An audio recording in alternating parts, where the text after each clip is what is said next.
여러분 혹시 일주일치 로또의 판매량 몇 장이 팔리는지 혹시 찾아보신 분 계십니까?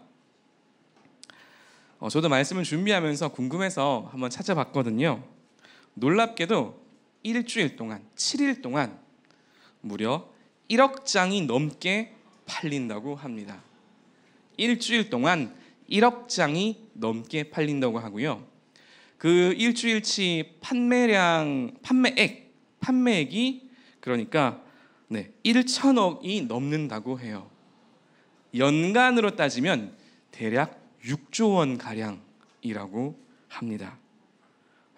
놀라주셔서 감사합니다. 사실 저도 놀랐거든요. 궁금해서 찾아봤는데 이 정도일 줄은 몰랐거든요. 이렇게 많은 줄 몰랐습니다. 보통 경제가 어렵다거나 혹은 삶의 소망을 찾기 어려운 그런 경우에, 그런 시대에 소위 이와 같은 일확천금을 노리는 사람들이 많아진다고 하지요. 생각해보면 로또와 비슷하게 분류할 수 있는 일확천금과 비슷한 것들, 그러니까 한 번에 갑자기 재산이나 부를 증식시킬 수 있는 그런 예들은 생각보다 많이 있는 것 같더라고요. 예를 들자면 이런 겁니다. 부동산을 통해서 단기간에 부와 재산이 늘어나는 그런 케이스도 있을 것 같고요. 또 요즘 뉴스를 제대로 보지 않아도 알 수 있는 것처럼 코스피가 3천이 넘었다, 얼마가 된다라고 이야기를 하죠. 몰빵 투자니 뭐니 해서 이렇게 부자가 되는 케이스, 코인도 비슷한 것 같습니다. 또 생각해 보면 유튜브나 SNS나 이런 것들을 통해서 단번에 이름을 알리게 되는 그런 연예인들이나 인플루언서도 어쩌면 어떤 맥락에서 비슷한 것 같기도 합니다.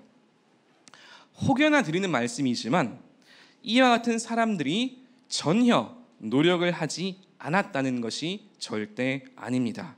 당연히 주식이나 부동산이나 이런 것들 제대로 공부하지 않으면 잘 할 수 없는 영역이기도 하죠. 인플루언서 같은 분들도 그렇고요. 분명히 그분들 나름대로 어느 일정 수준 이상의 노력을 한 것이 사실입니다. 아무나 그렇게 할 수가 있는 건 아니죠.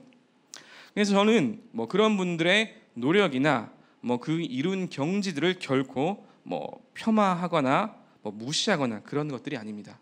제가 다루고 싶은 주제는 많은 사람들이 그렇게 부를 얻는 것만이 마치 정답인 양 생각하고 심지어는 그 길밖에 없다고 생각하며 달려가는 이 시대의 쇠퇴에 대한 고민을 하고 있는 것입니다.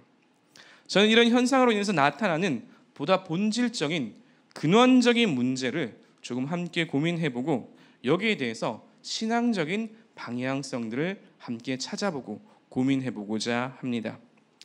그래서 사실 오늘 함께 나누고자 하는 이야기는 어떤 면에서는 굉장히 일반론적인, 굉장히 상식적인, 또 굉장히 당연한 이야기들이기도 합니다. 제가 이제 설교 준비를 다 하고 이제 원고를 다 마치고 다시 한번 원고를 읽어보면서 쭉 보니까 한편으로는 그런 생각이 들긴 했습니다. 막상 준비하고 보니까 이렇게 당연한 이야기를 굳이 설교를 할 필요가 있을까 하는 그런 생각이 들기도 했었는데요. 하지만 또 여러분들도 잘 아시다시피 그런 당연한 이야기들 속에서도 또 신앙의 영역에서 그런 상식적인 진리들이, 원리들이 또 우리 삶에 필요하고 우리도 종종 놓치고 있다는 것을 알기 때문에 오늘 이런 이야기들을 한번 나눠보려고 합니다. 위에서 앞서 나누었듯이 소위 일확천금이나 그와 비슷한 계열들의 그런 것들로 인해서 나타나는 가장 큰 어떤 사회적인 현상, 문제는 절대 대다수의 그렇지 못한 사람들의 근로의욕을 현저하게 저하시킨다라는 거죠. 그렇게 갑자기 돈을 버는 많은 사람들을 보고, 요즘엔 SNS나 뉴스들이 워낙 발달되어 있어서 그런 것들이 워낙 많이 노출되잖아요. 그렇죠. 그래서 많은 사람들이 그런 모습들을 보고 일을 해봐야 무슨 의미가 있나, 개미처럼 한 푼 두 푼 모으고 또 직장에 이렇게 매일 출근하고 하는 것이 과연 무슨 의미가 있을까 하는 그런 의문을 가지는 사람들이 점점 많아지고 있는 것 같습니다. 그러다 보니 더더욱 일확천금을 꿈꾸게 되는 것 같고요. 자연히 로또나 코인이나 주식, 각종 투기들이 더욱 기승을 부릴 수밖에 없는 그런 사회의 모습으로 나아가고 있는 것 같습니다. 이러한 시대상 가운데 우리는 필연적으로 보다 근본적인, 근원적인 한 가지 질문을 하게 될 수밖에 없습니다. 이런 질문입니다. 정말로 노동 혹은 근로의 가치가 없는 것인가? 라는 질문이죠. 이것을 기독교적인 성품, 가치관의 용어로 바꾸자면 이렇습니다. 하나님의 성품 가운데 하나인 성실함은 과연 가치가 있는가라는 질문입니다. 여러분들은 어떻게 생각하십니까? 사실 이 근본적인 질문에 대다수 사람들은 다 답을 알고 있지요. 왜냐하면 이 성실함의 가치는 누구나가 다 인정하는 가치이기 때문입니다. 동서고금을 막론하고 사람들은 이 성실의 가치를 권선징악과 함께 가장 중요한 가치 가운데 하나로 여겼었죠. 그런데 이렇게 답을 알고 있음에도 불구하고 오늘날 노동의 가치가, 현실적인 그 가치가 점점 떨어지는 것 같고 그 밖에 다른 어떤 가치들이 올라가는 것처럼 보이니까 우리는 계속해서 의문을 품게 되는 것입니다. 정말로 성실함이 의미가 있는 것인가? 더불어 소위 사람들이 말하는데 노동과 근로가 정말로 신성한 것인가? 라는 이런 질문을 하게 되는 거죠. 오늘 함께 읽은 말씀은 이와 같은 현실적인 고민을 다루는데 아주 중요한, 아주 좋은 방향성을 제시합니다. 오늘 함께 읽은 말씀은 야곱이 이제 외삼촌 라반의 집을 떠나서 다시 고향으로 돌아가고자 하는 장면 가운데 한 장면입니다. 야곱은 레아와 라헬을 위해서 외삼촌 라반의 집에서 무려 20년 동안 일을 합니다. 그리고 이제 독립을 생각을 하고 떠나려고 하죠. 그런데 야곱이 스스로 생각해 보기에도 아무리 생각해도 외삼촌 라반이 자신을 쉽게 그냥 놓아줄 것 같지는 않은 겁니다. 왜 그러냐면요, 한번 생각해 보면 첫 번째, 야곱이 라반의 집에 있는 동안 라반의 재산은 착실하게 늘어났습니다. 여러분이 만약에 기업의 사장이라고 한번 생각해 보시기 바랍니다. 그러니까 야곱과 같은 직원 데리고만 있으면 재산이, 사업이 착착착 성장하는 그런 직원이 있다면 여러분들은 그 직원을 놓아주시겠습니까? 여러분 사장이라면 할 수만 있는 대로 붙잡아두고 싶지 않겠습니까? 그리고 또 한 가지 이유가 있는데 이건 좀 되게 안타까운 이유인데 라반의 입장에서 이 야곱은 요즘 말로 하면 임금 착취, 노동 착취를 해도 그렇게 부려먹어도 아무런 문제가 없는 사람이었습니다. 처음 약속대로 라반은 야곱에게 2명의 아내를 주었죠. 그리고 그 나름대로는 비록 불공정 계약이라고는 하지만 어쨌든 계약대로 보수를 주기도 주었습니다. 이제 남은 것은 그냥 죽어라 일만 시키면 되는 거예요. 진짜 적나라하게 말하면 라반에 있어서 이 야곱은 노동 착취를 해도 되는 사람, 그리고 데리고만 있으면 자신의 재산이 불어나는 그런 사람이었습니다. 여러분이라면 이런 사람을 놓아주시겠습니까? 이익을 생각을 한다면 요즘 청년들이 흔히 하는 말로 소위 추노를 해서라도 데리고 와서 일을 시켜야 할 그런 사람 아닙니까? 실제로 라반은 추노를 하죠. 네, 추노를 합니다. 그래서 따라가죠. 그래서 오늘 이 말씀의 상황이 일어난 거예요. 아무튼 이런 여러 가지 상황 속에서 이런저런 고민을 하던 야곱은 결국 그가 내린 결론은 야반 도주였습니다. 아무리 생각해도 라반이 자신을 곱게 놓아주지는 않을 것 같았기 때문이죠. 그런데 이때 한 가지 중요한 사건이 발생합니다.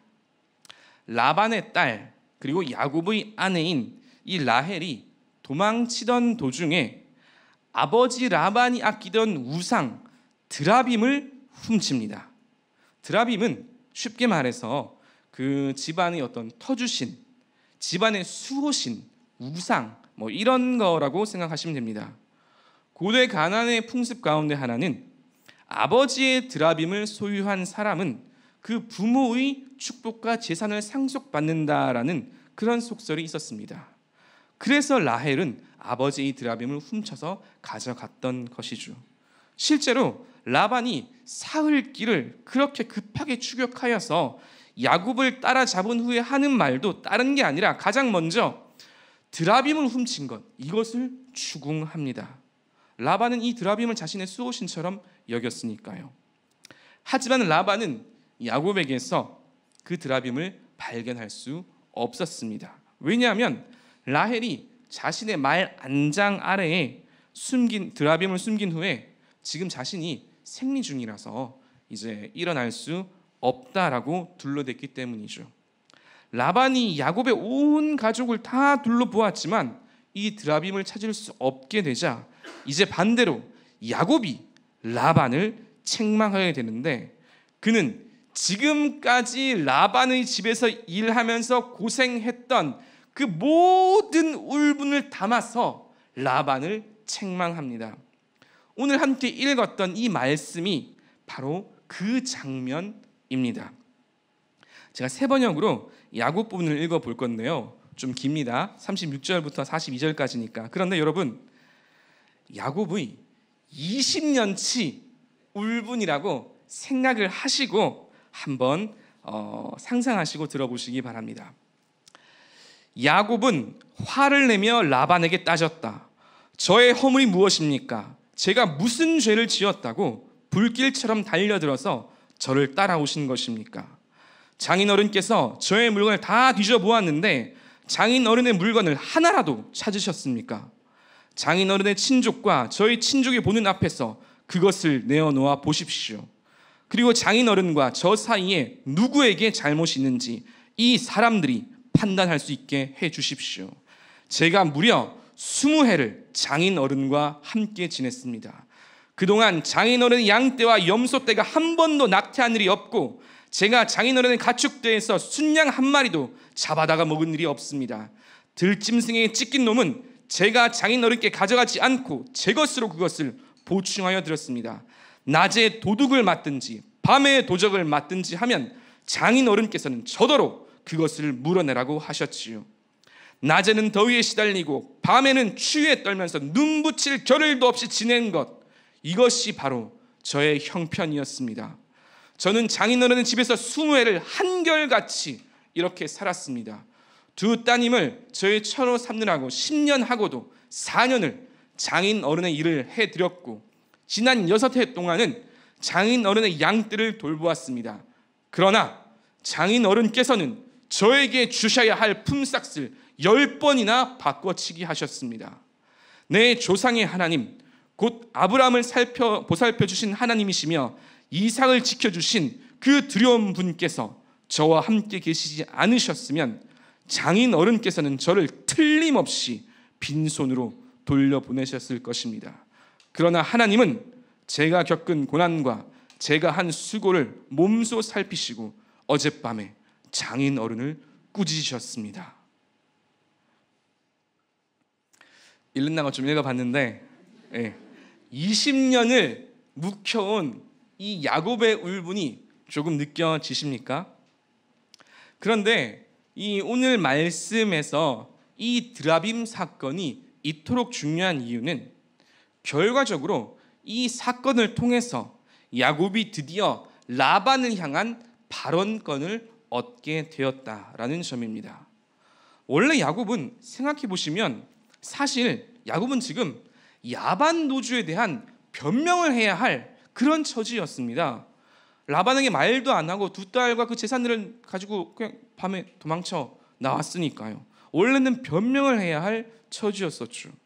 그런데 이 드라빔 사건으로 인해서 그는 변명을 해야 할 처지에서 항변을 넘어 라반을 책망할 수 있는 역전의 상황을 경험합니다. 분명히 좋지 못한 라헬의 의도였지만 하나님은 그것조차 사용하셔서 상황의 역전을 만드시고 야곱을 무사히 빠져나오게 하셨습니다. 놀라운 하나님 은혜이고 역사이지요. 그런데 여기서 어떤 분들은 또 한 가지 질문이 생길 수 있을 것 같습니다. 사실 제 이야기입니다. 제가 생긴 질문, 저에게 생긴 질문이었거든요. 그러면 라헬처럼 거짓말로 임기응변으로 저렇게 해도 상관없는 것인가? 하나님이 묵인하고 용인하는 것인가? 하는 질문이었습니다.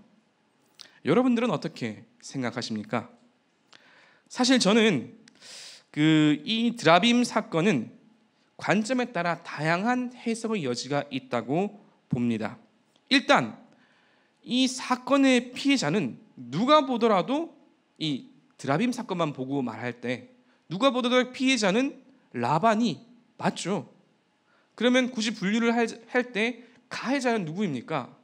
라헬이 맞습니다. 라헬이 사건의 범인이니까요. 때문에 적어도 이 드라빔의 유무와 관련한 라반의 의심이나 행동은 라반에게 죄를 묻기가 어렵습니다. 그런데 이런 지금 상황들이 진행되는 과정 속에서 야곱이 아주 무서운 말을 한 가지 합니다. 32절인데요. 야곱이 이렇게 이야기합니다. 외삼촌의 신을 누구에게서 찾든지 그는 살지 못할 것이요 라고 말합니다. 창세기 전반에 흐르는 말에 대한 중요한 관점은 말한 대로 이루어진다라는 것입니다. 하나님께서 직접 하신 말씀은 물론이거니와 인간이 말한 것도 하나님께서 다 들으시고 그대로 이루십니다. 그 말이 긍정적이든 부정적이든 축복이든 저주이든 상관치 않고 말하는 대로 이루어 가십니다. 사실 오늘 말씀의 주인공인 야곱이 지금 이렇게 라반의 집에서 고생하게 된 그 경위도 크게 다르지 않습니다. 야곱이 거짓말로 에서의 축복을 빼앗았죠. 그리고 그렇게 빼앗을 때 이삭은 자신이 야곱에게 했던 그 축복을 다시 물으지 못합니다. 이미 한 번 한 말이니까요. 분명히 에서에게 했어야 할 축복을 야곱에게 했음에도 불구하고 그 축복의 유언은 이삭이 말한 것 그대로 야곱의 것이 되고 말지요. 말한 것 그대로. 그리고 그것만큼이나 의미심장한 것은 이 과정에서 리브가가 야곱에게 거짓말을 종용하면서 이 거짓 사건에 대한 저주를 자신에게 돌리라고 말합니다. 그리고 실제로 리브가는 자신이 했던 그 말대로 저주와 같은 아픔을 경험합니다.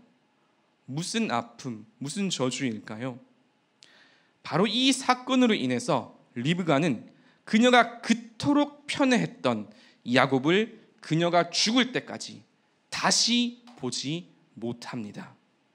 만약에 리브가가 이 사건 이후로 야곱을 다시 보지 못할 것이라는 것을 알았다면 이와 같은 거짓말을 종용했을까요?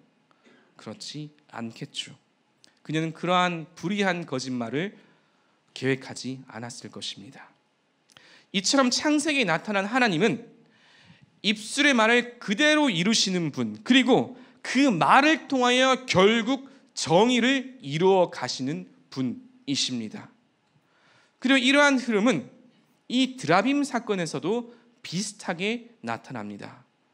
드라빔을 가져간 자가 살지 못할 것이라는 야곱의 말과 같이 라헬은 야곱이 베델에 도착한 지 얼마 뒤 베냐민을 낳다가 산고로 죽게 됩니다. 물론 라헬의 죽음을 무조건 이 드라빔으로 인한 저주라고 볼 수는 없겠지만 하나님께서 입술의 말을 사용하셔서 정의를 이루어 간다라는 이 관점에서 본다면 결코 무관하지는 않을 것입니다. 다시 본론으로 돌아와서 하나님께서 이루신 이 드라빔 사건으로 야곱에게 드디어 항변과 책망의 기회가 주어졌습니다. 그리고 야곱은 하나님께서 만들어 주신 이 기회를 통하여 그간 자신의 그 상황들을 떳떳하게 항변하고 나아가 라반을 실제로 책망하지요. 그리고 바로 이 지점이 오늘 우리가 생각해야 할 가장 중요한 지점입니다. 하나님께서 이처럼 우리에게 모든 상황들을 만들어 주셨을 때 우리에게 떳떳하게 할 말이 있어야 한다라는 겁니다.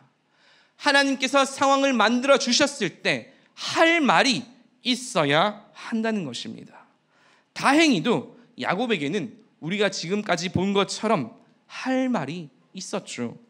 왜냐하면 야곱은 지난 20년의 시간 동안, 그 세월 동안 라반의 집에서 성실하게 살아왔기 때문입니다. 이것이 오늘 말씀의 가장 중요한 핵심입니다.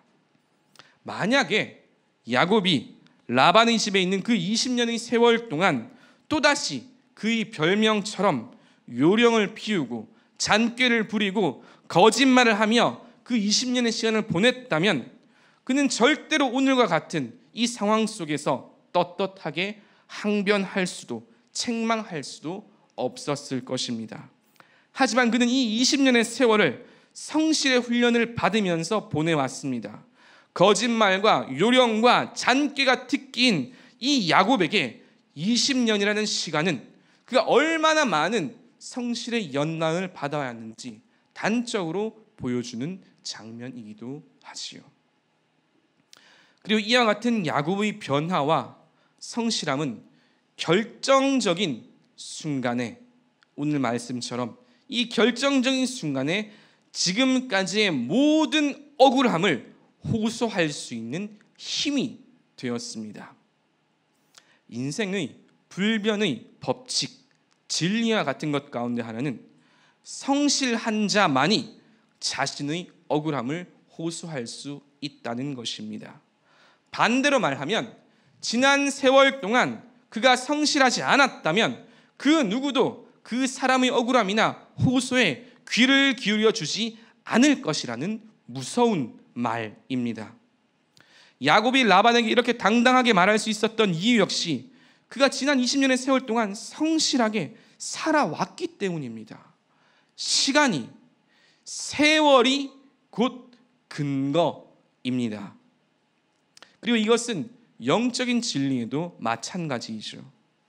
무엇이 우리의 영성을 결정짓고 무엇이 우리와 하나님 사이의 친밀함의 근거가 될까요?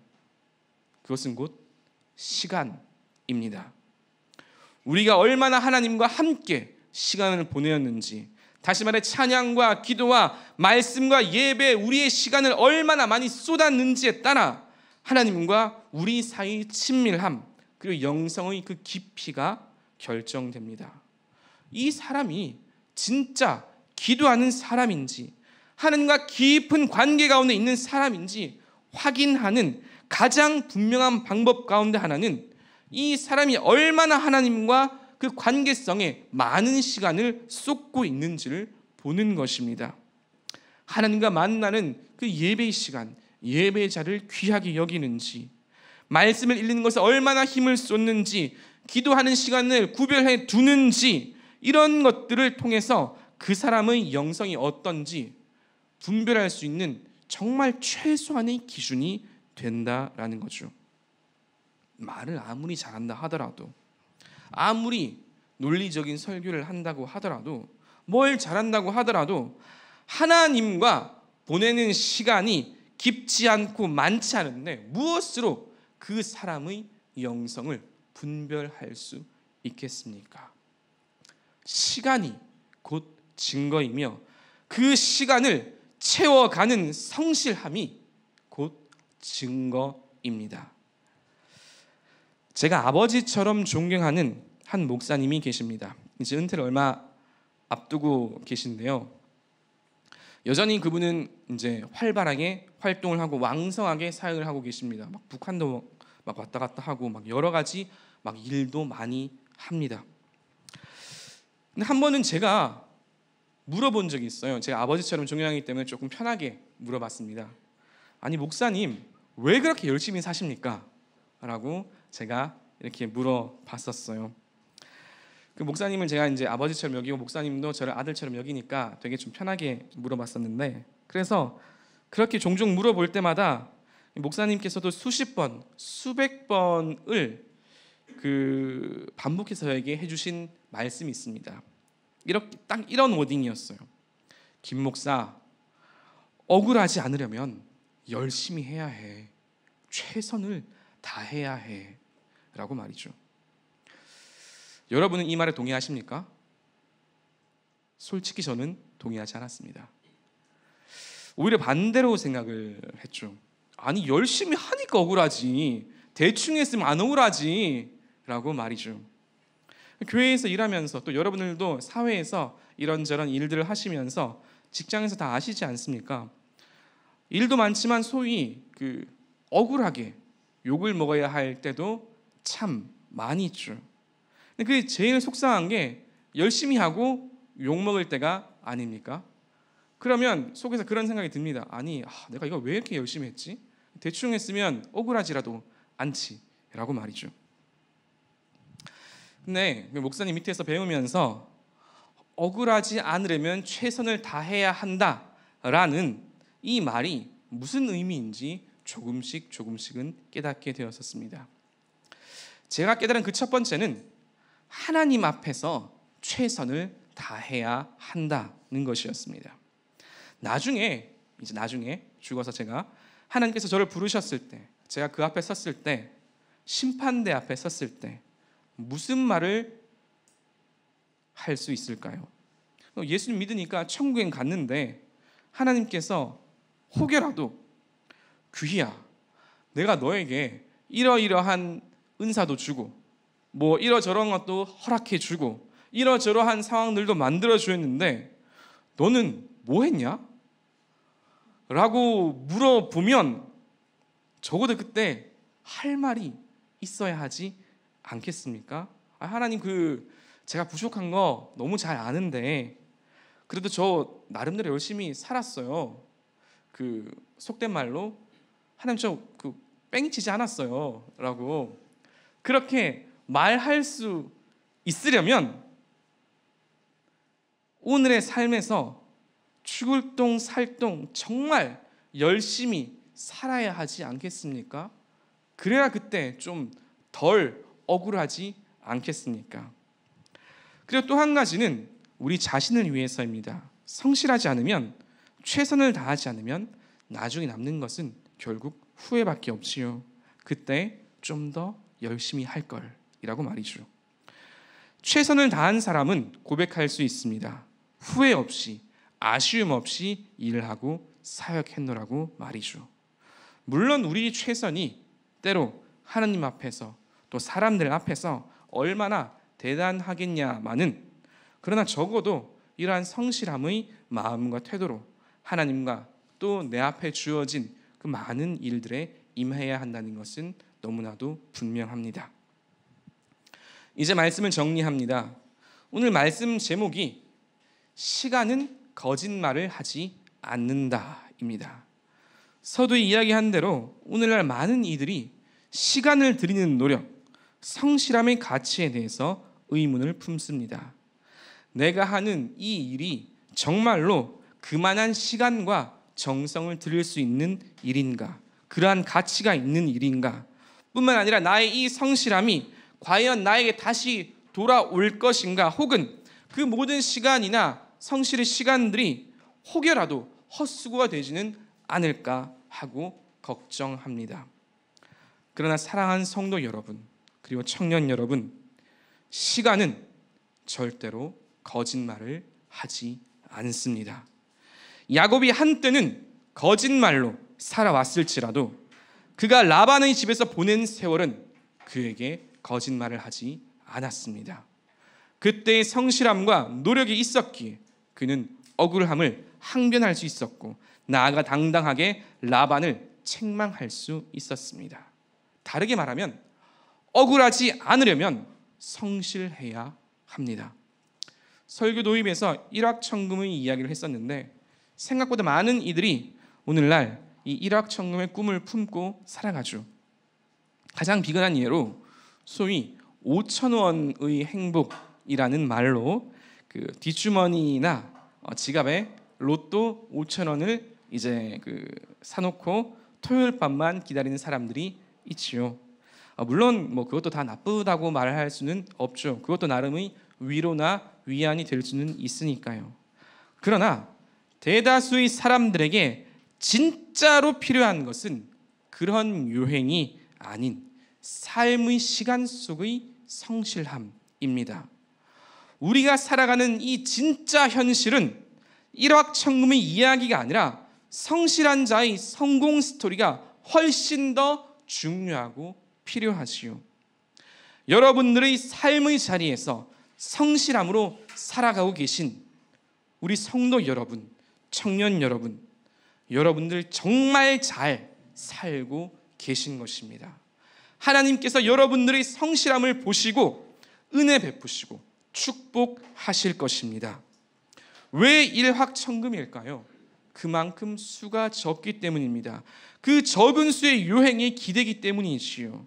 우리가 진짜 기대해야 할 것은 그런 것들이 아니라 일상생활 속의 성실함, 그리고 그에 대한 보상입니다. 그 보상을 받기까지 어쩌면 시간이 오래 걸릴 수도 있습니다. 그러나 하나님께서 주실 그 보상은 절대로 우리를 배반하지도 않고 거짓말하지도 않습니다. 들인 시간과 노력은 반드시 돌아옵니다. 하나님은 성실한 자와 함께 하시고 시간을 들인 자에게 복을 주시며, 또한 주님께서 그 삶을 인도하십니다. 이 말씀을 기억하시며 오늘 하루도 수고와 헌신, 성실로서 그리스도의 삶을 살아가시길, 그리고 그렇게 살아가신 여러분들을 축복합니다.